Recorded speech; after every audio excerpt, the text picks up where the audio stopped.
بسم الله الرحمن الرحيم. الحمد لله رب العالمين، والصلاة والسلام على سيد الأنبياء والمرسلين سيدنا محمد وعلى آله وأصحابه أجمعين. أما بعد، فعن أبي هريرة رضي الله تعالى عنه قال قال رسول الله صلى الله عليه وسلم: المؤمن القوي خير وأحب إلى الله من المؤمن الضعيف، وفي كل خير. احرص على ما ينفعك واستعن بالله ولا تعجز، وإن أصابك شيء فلا تقل لو فعلت كان كذا وكذا، وإن أصابك شيء فلا تقل لو أني فعلت كان كذا وكذا، ولكن قل قدر الله ما شاء الله فعل، فإن لو تبتو عمل الشيطان، أو كما قال عليه الصلاة والسلام. محترم بھائیوں اور بزرگوں،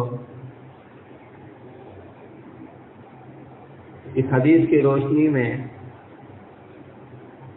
ترجمہ کے بعد میں جو بات عرض کرنا چاہتا ہوں وہ یہ ہے: ہمیں اس اسباب کی دنیا میں حکم ہے اپنی ضرورتوں کے لیے اس لائن کے جائز سبب اختیار کرنے کا، لیکن ساتھ ساتھ یہ بھی ہے کہ بھروسہ اللہ کی ذات پر ہو، اسباب پر نہ ہو. پہلے آپ حدیث کا ترجمہ سماعت فرما لیں. حضرت ابو ہریرہ رضی اللہ تعالیٰ عنہ ارشاد فرماتے ہیں کہ رسول اللہ صلی اللہ علیہ وسلم نے ارشاد فرمایا کہ طاقت والا مومن، یعنی قوی ایمان والا مومن اللہ کے نزدیک بہتر اور پسندیدہ ہے مومن ضعیف سے. ظاہر سی بات ہے، جس کا ایمان کامل ہوگا، جو صفت تقوی اور اخلاص سے متصف ہوگا، ایمانی صفات اس کے اندر اعلیٰ درجوں کی موجود ہوں گی، تو اللہ کی نگاہ میں، اللہ کے نزدیک اس مومن کے مقابلے میں جس کے اندر ایمان کے اعتبار سے بھی ضعف اور کمزوری ہے، اور ایمانی صفات تقوی اور اخلاص کے اعتبار سے بھی ضعف اور کمزوری ہے، فرق تو ہوگا. لیکن آگے فرمایا وفی کل خیر، خیر دونوں کے اندر. ایمان جس کو خیر کہا گیا ہے وہ ایک ذرہ بھی ہو تو وہ خیر ہے. تو نفس ایمان کے اندر کوئی فرق نہیں ہے، ایمان اس کے اندر بھی ہے، ایمان اس کے اندر بھی ہے، اور ہر ایک کے اندر خیر ہے. لیکن اس نے کوشش اور محنت کر کے اپنے ایمان کو بڑھایا اور اس کو اعلیٰ درجے تک پہنچایا. اس نے اس کی اتنی فکر نہیں کی، اس سے وہ ضعف اور کمزوری کے اندر رہا. آگے فرمایا احرص علی ما ینفعک، جو چیز تمہارے واسطے مفید ہے، جو چیز کو تم اپنے واسطے فائدہ مند سمجھتے ہو، اس کے تم حریص بنو، یعنی اس کے لیے پوری کوشش کرو، اس کے لیے سارے اسباب کو اختیار کرو. واستعن باللہ، لیکن بھروسہ اس پر صرف نہ رہے، اللہ سے مدد مانگو، اللہ سے مدد چاہو، اور اس اللہ کے اوپر بھروسہ رکھو. ولا تعجز، اور ہاتھ پیر توڑ کر مت بیٹھ رہو. یہ مت سوچو کہ جو مقدر میں ہوگا وہ ہوگا، نہیں، جتنا تمہارے بس میں ہے اتنا کرو. اس کے بعد جو نتیجہ برآمد ہو اس کو تقدیر سمجھ کر قبول کرو کہ ہمارے مقدر میں یہی تھا، لیکن اس کے مناسب جو کوشش ہے وہ کرنے کے بعد. وہی اصابک شیء، اور اگر تمہیں کوئی چیز، کوئی ناگواری، کوئی نقصان، کوئی تکلیف پہنچ جائے، سارے اسباب بروئے کار لانے کے باوجود جس سے تم بچنا چاہتے تھے وہ تمہارے سامنے آ جائے، مالی نقصان ہے، وہ تکلیف ہے، ناگواریاں ہیں، تو اس وقت تم یہ مت کہو لو فعلت کان کذا و کذا، کہ اگر میں بجائے اس کے یہ کر لیتا تو ایسا ہو جاتا، ایسا ہو جاتا. کیوں؟ آگے فرمایا ولیکن قل، تمہیں اس وقت یہ کہنا چاہیے قدر اللہ، اللہ کی تقدیر ایسی ہی تھی، اللہ نے اسی طرح سے مقدر کیا تھا، اس پر ہم کچھ نہیں کر سکتے. وما شاء اللہ فعل، اللہ جو چاہتے ہیں کرتے ہیں، اللہ تعالیٰ مجبور نہیں ہے، جو اللہ کا فیصلہ ہوتا ہے وہ نافذ ہو کے رہتا ہے. فإن لو تفتح عمل الشیطان، اس سے کہ لو جو ہے عربی کے اندر لو، اور ہماری زبان میں اردو میں کہتے ہیں اگر مگر، اگر ایسا ہو جاتا، اگر ویسا ہو جاتا، یہ شیطان کے دروازے کھول دیتا ہے. کیا اگر آپ ایسا کر لیتے تو تقدیر کے فیصلے کو بدل دیتے؟ اگر اپنے مریض کو، اپنے بیمار کو اچھے سے اچھے ہسپتال کے اندر علاج کراتے، اچھے سے اچھے ڈاکٹر کو دکھلاتے، تو کیا تقدیر کا فیصلہ بدل جاتا؟ یہ شیطانی وسوسہ ہے، لہذا اس سے بچو.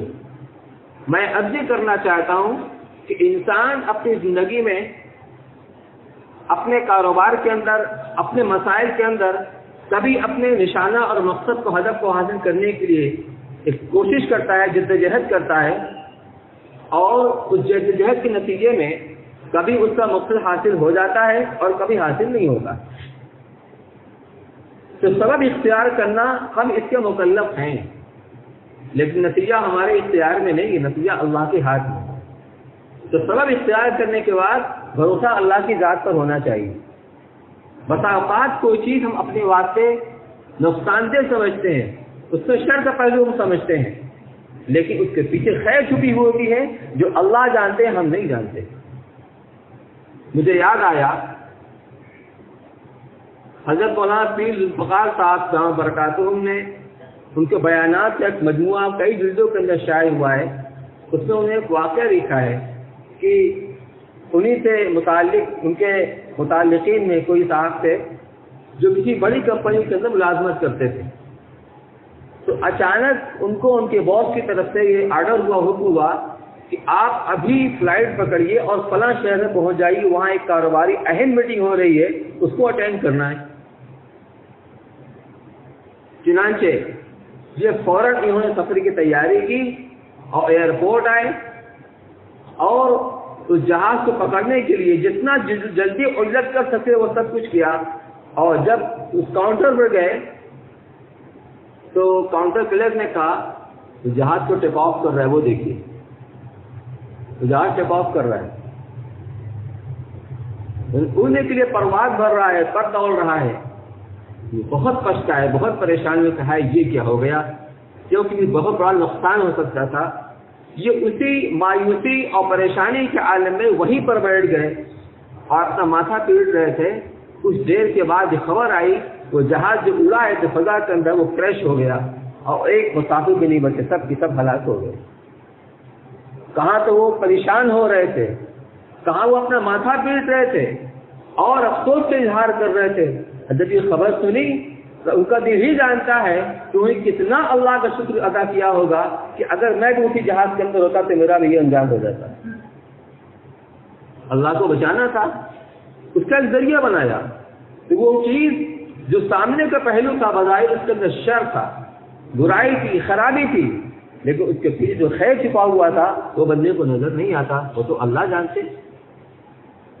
اسی طرح صلح حدیبیہ کے موقع پر جب اللہ کے رسول صلی اللہ علیہ وسلم تقریباً 14 یا 1500 صحابہ کے ساتھ عمرہ کی ارادے سے آپ تشریف لے گئے، لیکن حدیبیہ کے موقع پر آپ کو روک دیا گیا، آپ اس سے آگے نہیں بڑھ سکے.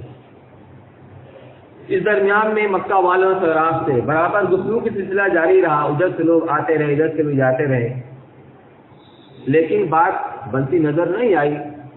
بالآخر صلح وہاں پر کی گئی اور اس صلح کے اندر یہ بات تھی کہ اس سال تو آپ واپس تشریف لے جائیں، اس سال ہم آپ کو مکہ میں داخل نہیں ہونے دیں گے، اور آئندہ سال آپ مکہ میں آئیں گے اور ہتھیار کو لپیٹ کر لائیں گے، کھلا ہتھیار نہیں ہوگا، تلوار میان کے اندر ہوگی. 3 دن مکہ کے اندر قیام کریں گے اور 3 دن کے بعد مکہ خالی کر کے آپ واپس لوٹ جائیں گے۔ تمام شرائط کو ضبط کر مسلمانوں نے صلح کی تھی، حد سے زیادہ دبے ہوئے تھے، لیکن اللہ کے رسول صلی اللہ علیہ وسلم کی یہی منشا تھی، بلکہ اللہ کی یہی منشا تھی، اس لیے سب کے باوجود مایوسی کا بھی اثر ان کے اوپر ہوا اور بہت زیادہ وہ حیران پریشان بھی ہوئے کہ کیا ہو رہا ہے، لیکن ادب کی وجہ سے زبان سے کچھ نہیں کہتے تھے، برداشت کر رہے تھے اس کو، اور کافی اثر مسلمانوں کے اوپر تھا۔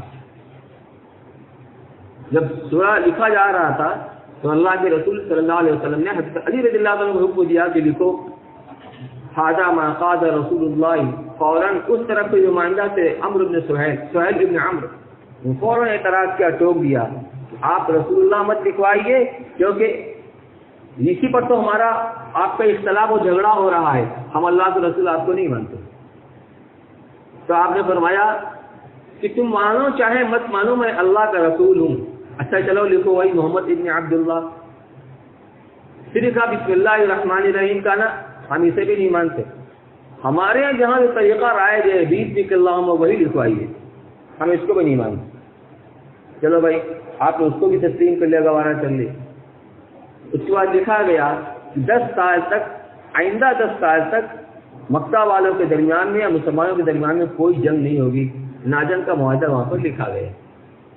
اس میں یہ بھی لکھا گیا کہ اگر کوئی مکہ سے اپنے سرپرستوں کے، اپنے گھر کے بڑوں کی منظوری اور اجازت سے بغیر مدینہ چلا جائے گا، جس کا مطلب ہے مسلمان ہو کر چلا جائے گا، تو مسلمانوں کو ان کو واپس کرنا ضروری ہوگا، اور اگر مدینہ سے کوئی بھاگ کر مکہ آئے گا، یعنی کوئی مرتد ہو کر بھی چلا آئے گا، تو مکہ والے اس کو واپس کرنے کے پابند نہیں ہوں گے۔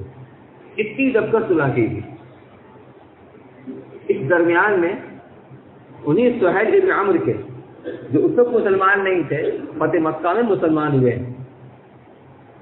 ان کے صاحبزادے ابو جندل رضی اللہ تعالیٰ عنہ زنجیروں اور بیڑیوں کے جکڑے ہوئے گرتے پڑتے مسلمانوں کے سامنے آ کے فریاد کرنے لگے، میں مسلمان ہو کر آیا ہوں اور میرے ساتھ یہ سلوک ہو رہا ہے، یہ ظلم ہو رہا ہے، اب میں ان کے درمیان میں رہنا نہیں چاہتا۔ اللہ کے رسول صلی اللہ علیہ وسلم نے فرمایا کہ ابھی تک معاہدہ مکمل نہیں ہوا ہے، مکمل نہیں لکھا گیا ہے، یا یہ فرمایا کہ ایک آدمی مجھے منہ مانگا ہی دے دو، لیکن سہیل اس کے لیے تیار نہیں ہوئے اور صاحبزادوں کو تماشا مارتے ہوئے اپنے لوگوں کی طرف انہیں ڈھکیل دیا۔ وہ فریاد کرتے مسلمانوں سے، اس وقت مسلمانوں کے دل پر کیا گزر رہی ہوگی، ان کی آنکھ میں خون اتر آیا ہوگا، لیکن سب کچھ برداشت کرتے رہے۔ یہ صلح ہو گیا۔ اس کے بعد لوٹ رہے ہیں، مدینہ جاتے ہوئے راستے میں وہ آیت نازل ہوئی، انا فتحنا لک فتحا مبینا، اے پیغمبر ہم نے آپ کو کھلی ہوئی فتح عطا فرمائی۔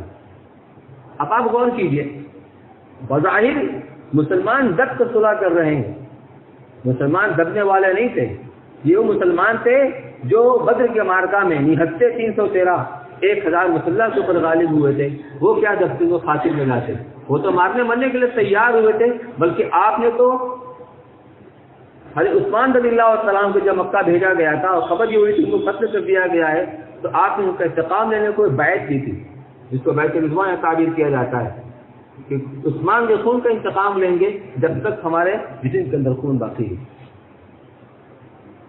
اور آیت نازل ہو رہی انا فتحنا لک فتحا مبینا۔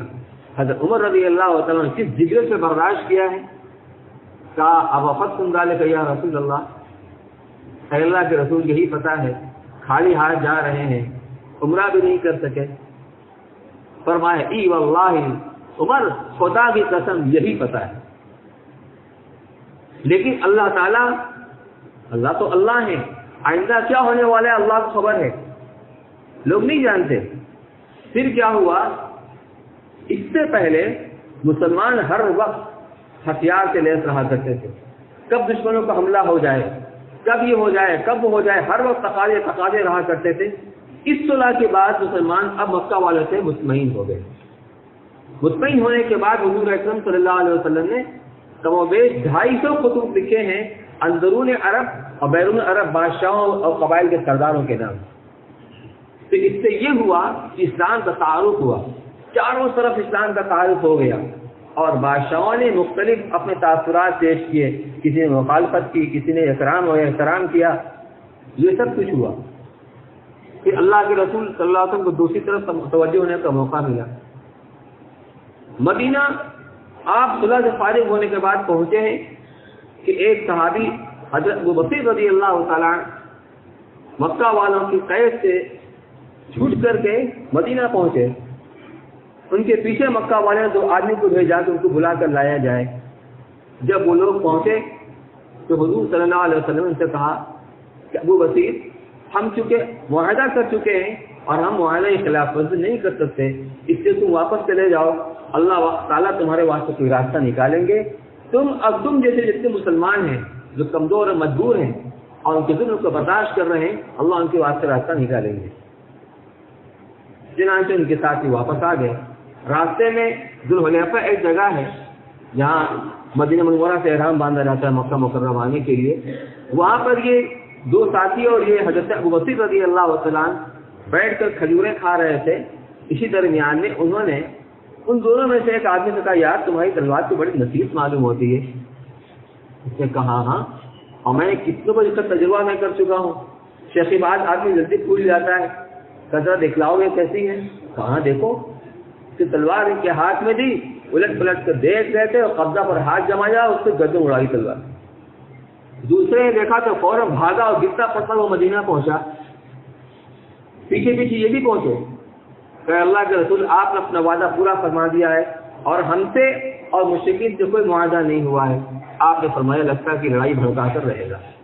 وہ سمجھ گئے اس جملے سے کہ اب پھر کوئی میرے مطالبے کے اندر آئے گا تو مجھ کو واپس کر دیا جائے گا، اس لیے وہاں سے وہ ہٹ کر ساحل سمندر سے قریب جا کے ایک جگہ پر ایک جگہ ہے وہاں پر مقیم ہو گئے۔ اب مکہ والوں کو خبر لگی تو جو مسلمان مکہ والوں کی قید سے چھوٹتا وہ سیدھا وہیں پہنچتا۔ یہ تعداد بڑھتے بڑھتے بڑھتے بڑھتے 70 کی تعداد تک پہنچ گئی۔ اب ان لوگوں نے یہ کیا کہ جن مکہ والوں نے ان کے اوپر ظلم کا پہاڑ توڑ رکھا تھا، ان کی تجارتی قافلہ جو شام میں جاتا تھا اسی راستے سے گزرتا تھا، ان لوگوں نے قافلوں کو لوٹنا شروع کیا، ان کے مال و اسباب کو لوٹنا شروع کیا، یہاں تک کہ ان کی تجارت بند ہو گئی۔ مکہ والے پریشان ہو گئے اور معاشی اعتبار سے معاشی بحران کے شکار ہو گئے۔ تب انہوں نے اللہ کے رسول صلی اللہ علیہ وسلم کے پاس کہلا بھیجا، اللہ کا واسطہ دے کر، رشتہ داری کا واسطہ دے کر اس دیسری جماعت کو اپنے پاس بلا لیں، کم سے کم ہمارا راستہ تو معمول ہو جائے۔ اللہ نے یہ کیا، ان کے تکبر کو اللہ نے توڑ دیا۔ میں عرض کرنا چاہتا ہوں میرے بھائی بزرگوں، دنیا میں اس طرح کے حالات ہر زمانے میں آتے رہتے ہیں، قوموں کے اعتبار سے بھی، مجموع کے اعتبار سے بھی، جماعت اور افراد کے اعتبار سے بھی۔ ہمارا اور آپ کا کام صرف یہ ہے ان حالات کے اندر، ان مسائل کے اندر اس وقت کی پریشانی سے بچنے کے لیے اور اس تنگی سے نکلنے کے لیے جو صحیح راستہ ہے، جائز راستہ ہے اور اس کا سبب ہمیں اختیار کرنا چاہیے، اس میں پوری کوشش کریں، پوری محنت صرف کریں۔ ہمارا اپنا کوئی رشتہ دار، ہمارا اپنا کوئی آدمی بیمار ہوتا ہے، اس کے علاج کے لیے ہم 100 جتن کرتے ہیں، ہم اپنی استطاعت کے مطابق اچھے اچھے ڈاکٹر سے بھی رجوع کرتے ہیں، اسپتالوں سے بھی رجوع کرتے ہیں، یہ ہمارے ذمے ہے، یہ سبب ہے، لیکن یقین اللہ کی ذات پر، اعتماد بھروسہ اللہ کی ذات پر ہونا چاہیے۔ اللہ چاہیں گے تو ہمارے مریض کو شفا ہوگی، اللہ نہیں چاہیں گے سب کچھ کرنے کے باوجود ہمارے مریض کو شفا نہیں ہوگی۔ پھر شفا بھی ہو جائے تو مریض کی جو زندگی کے جو لمحات ہیں، جو ان کے ایام ہیں، ایک دن بلکہ 1 منٹ بھی بڑھ نہیں سکتے۔ اچھا سے اچھا علاج ہم اس کو کرا دیں، چاہے جتنا پیسہ خرچ کر دیں، لیکن جو عمر اللہ کے یہاں سے وہ لے کر آیا ہے، جو زندگی لے کر آیا ہے، اس میں 1 سیکنڈ کا اضافہ نہیں ہو سکتا۔ پھر کوشش کس لیے کی جاتی ہے؟ اپنے مریض کے راحت و آرام کے لیے۔ اسی طرح جتنے بھی مسائل ہیں، ان سارے مسائل کے اندر جو ظاہری سبب ہے، جائز طریقے پر اس کو اختیار کرنا ہماری آپ کی ذمہ داری ہے۔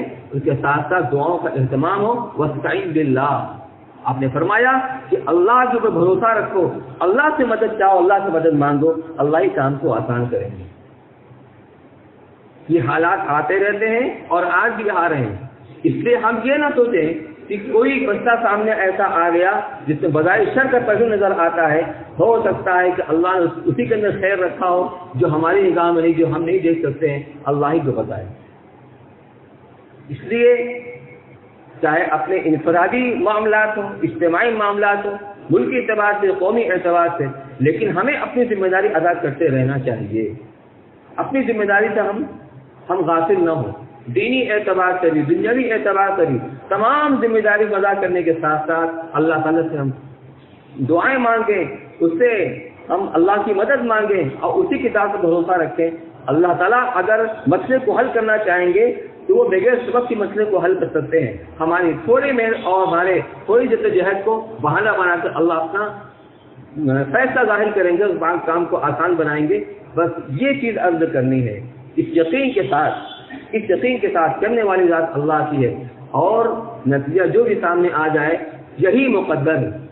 ایک مرتبہ حضرت مولانا ابراہیم صاحب دامت برکاتہم نے ایک صاحب کے اہلیہ کا بہت ساری طبیعت خراب تھی، پریشان حال سے بیچارے، حضرت سے انہوں نے دعا کے لیے کہا، حضرت نے بہت ساری دعائیں بتائیں، یہ مانگ لو، یہ دعا پڑھو، یہ قرآن کی آیت پڑھو، اس کے علاوہ یہ کہا کہ جتنا ان کا اچھا سے اچھا علاج کر سکتے ہو علاج کر لو، لیکن نتیجہ جو بھی سامنے آئے اس کو مقدس سب سے قبول کر لینا۔ بس مجھے یہ عرض کرنا ہے، اللہ تعالی ہم کو سمجھنے کی، عمل کرنے کی توفیق نصیب فرمائے۔ وآخر دعوانا الحمدللہ رب العالمین۔